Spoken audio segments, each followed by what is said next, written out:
Hello friends, welcome back to my channel. ఇవాల్టి మన tasty snack recipe item సన్న కారపూస. అది కూడా కొంచెం వెరైటీగా చేసుకుందాం. అది ఏంటో వీడియోలో చూద్దాం. అలాగే నా స్టైల్‌లో ఒక్కసారి ఈ కారపూస చేయండి. నోట్లో వేసుకోగానే ఇట్టే కరిగిపోతుంది. అంతే క్రిస్పీగా కూడా ఉంటుంది. ఇది డైజెషన్ ప్రాబ్లమ్ ఉన్నా కానీ ఈజీగా డైజెస్ట్ అవుతుంది. అలాగే ఈ కారపూస చేసుకోవాలంటే పిండిని ఒక్కసారి నేను చూపిస్తున్న విధంగా కలపండి. కారపూస చాలా రుచిగా ఉంటుంది. అలాగే గుల్లగా వస్తుంది. ఇక లేట్ చేయకుండా వీడియోలోకి వెళ్ళిపోదాం. వీడియోని ఎక్కడ స్కిప్ చేయకుండా చివరి వరకు చూడండి. ముందుగా ఈ కారపూస చేసుకోవటానికి ఒక పెద్ద గిన్నె తీసుకోండి. ఇలా తీసుకున్న తర్వాత శనగపిండిని తీసుకుందాం. శనగపిండి తీసుకున్న తర్వాత ఈ శనగపిండి అంతా కూడా నేను చూపిస్తున్న విధంగా జల్లెడ వేసుకోవాలి.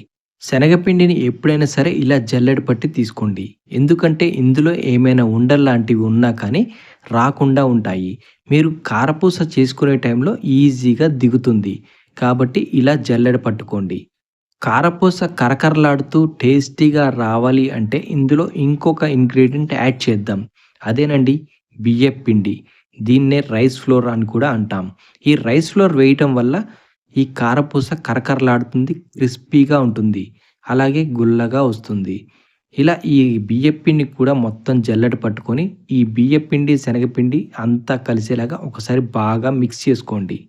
ఇప్పటివరకు మా ఛానల్‌ని సబ్స్క్రైబ్ చేయకపోతే సబ్స్క్రైబ్ చేయండి. వీడియోని లైక్ చేయని వారుంటే లైక్ చేయండి. ఇందులో కావాల్సిన మెయిన్ ఇంగ్రీడియెంట్స్ ఉల్లిగడ్డలు, అల్లం, గ్రీన్ చిల్లీస్. ఇవి వేయటం వల్ల మన కారపూస చాలా రుచిగా ఉంటుంది.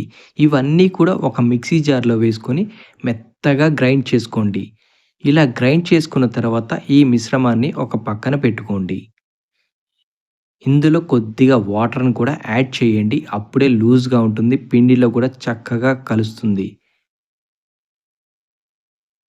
చూసారు కదా! ఇలా ఈ పేస్ట్ లాగా గ్రైండ్ చేసుకొని ఒక పక్కన పెట్టుకోండి. ఇప్పుడు శనగపిండి మిక్స్ చేసుకున్నాం కదండీ! అందులో కొంచెం 2 టేబుల్ స్పూన్ జీలకర్ర, 2 టేబుల్ స్పూన్ వాము, అలాగే 1 టేబుల్ స్పూన్ కారం, గ్రీన్ చిల్లీస్ ఆల్రెడీ వేసాం కాబట్టి కారాన్ని అడ్జస్ట్ చేసి వేసుకోండి. అలాగే 1 టేబుల్ స్పూన్ ఉప్పును కూడా వేసుకోండి. ఒక హాఫ్ టేబుల్ స్పూన్ పసుపు, అలాగే ముందుగా గ్రైండ్ చేసి పక్కన పెట్టుకున్న ఉల్లిగడ్డ పేస్ట్‌ని కూడా ఇందులో వేసుకోండి. ఇలా వేసుకున్న తర్వాత ఒక గరిటెతోటి ఇదంతా కూడా శనగపిండిలో కలిసేలాగా బాగా మిక్స్ చేసుకోండి.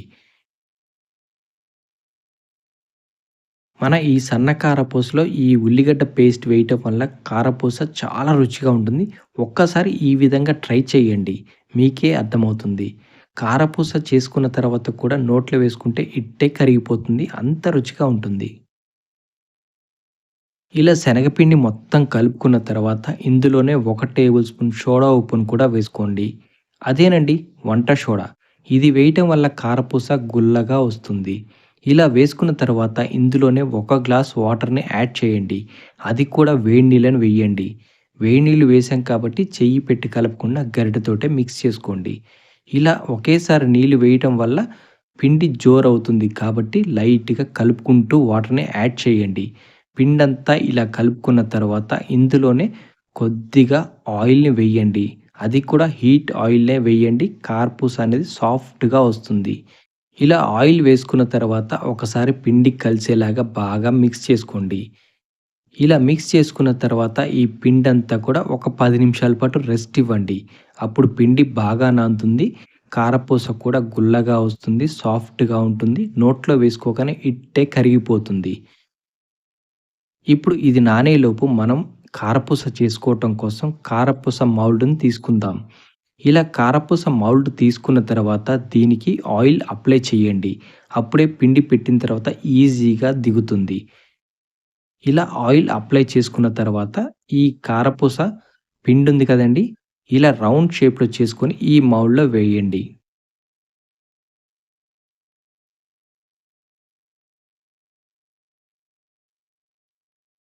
ఈ కారపూస మౌల్డ్‌లో పిండి ఎంత పడుతుందో అంతే వేయండి. ఇలా ప్రెస్ చేసుకుంటూ కారపూస మౌల్డ్ అంతా కూడా ఈ పిండితో ఫిల్ చేయండి. చూసాం కదండీ! ఇలా ఫిల్ చేసిన తర్వాత స్టవ్ ఆన్ చేసుకొని స్టవ్‌పై ఒక పాన్ పెట్టుకోండి. అది కూడా వెడల్పుగా ఉండాలి, లోతుగా ఉండాలి. అప్పుడే కారపూస వేసుకున్నప్పుడు సమానంగా కాలుతుంది.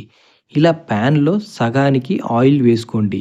ఆయిల్ పూర్తిగా ఎక్కువగా వేసుకున్నట్టయితే ఆయిల్ హీట్ అయిన తర్వాత చిందుతుంది. కాబట్టి ఆయిల్ సగానికే వేసుకోండి. ఆయిల్ హీట్ అయిందో లేదో ఒక్కసారి ఇలా పిండిని వేసి చెక్ చేయండి. పిండి వేయగానే ఇలా పైకొచ్చిందంటే ఆయిల్ హీట్ అయినట్టే. ఇలా ఆయిల్ అంతా బాగా వేడైన తర్వాత ముందే ఫిల్ చేసాం కదండీ కారపూస మౌల్డ్‌లో పిండిని, ఈ పిండంతా కూడా ఇలా ప్రెస్ చేసుకోవాలి. ఇక్కడ మీరు ప్రెస్ చేసేటప్పుడు ఏమైనా గట్టిగా ఉంది అనిపిస్తే అప్పుడు కొంచెం వాటర్ యాడ్ చేసుకోండి ఈ పిండిలో.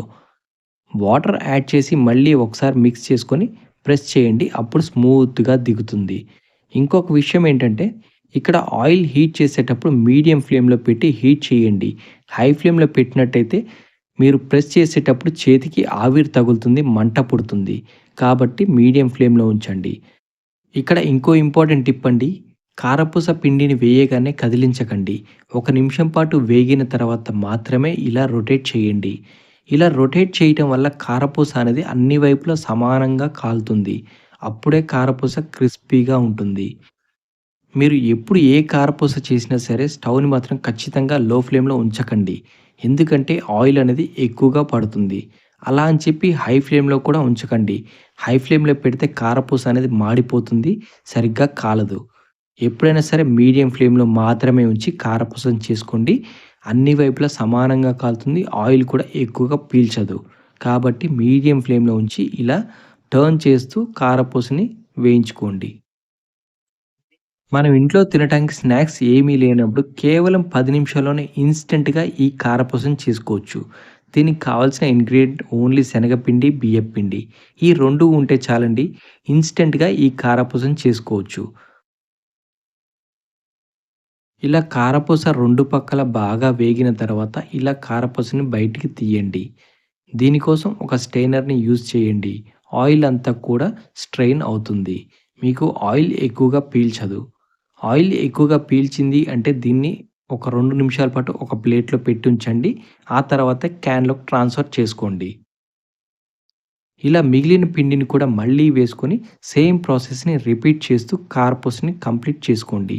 ఇలా తయారు చేసుకున్న కారపూస మినిమమ్ 1 మంత్ వరకు నిల్వ ఉంటుంది. దీనిని ఒక ఎయిర్ టైట్ కంటైనర్‌లో స్టోర్ చేసుకోండి. కారపూస అనేది మెత్తబడకుండా గట్టిగా క్రిస్పీగా ఉంటుంది. ఎప్పుడైనా సరే ఏదైనా ఇన్‌స్టంట్‌గా తినాలి అనిపిస్తే చాలు మన ఈ కారపూసని చేసుకోవచ్చు. మా ఈ ఛానల్ పేజ్‌లోనే కారపూస వెరైటీస్ ఉన్నాయి. అవి కూడా లింక్ డిస్క్రిప్షన్‌లో పెడతాను. ఒక్కసారి చెక్ చేయండి. ఇప్పటివరకు మా వీడియోని చూసి లైక్ చేయకపోతే లైక్ చేయండి. ఛానల్ పేజ్‌ని సబ్స్క్రైబ్ చెప్తే సబ్స్క్రైబ్ కూడా చేసుకోండి. ఇది ఒక ఇన్‌స్టంట్ స్నాక్ రెసిపీ. మీరు కూడా ట్రై చేయండి. Thank you.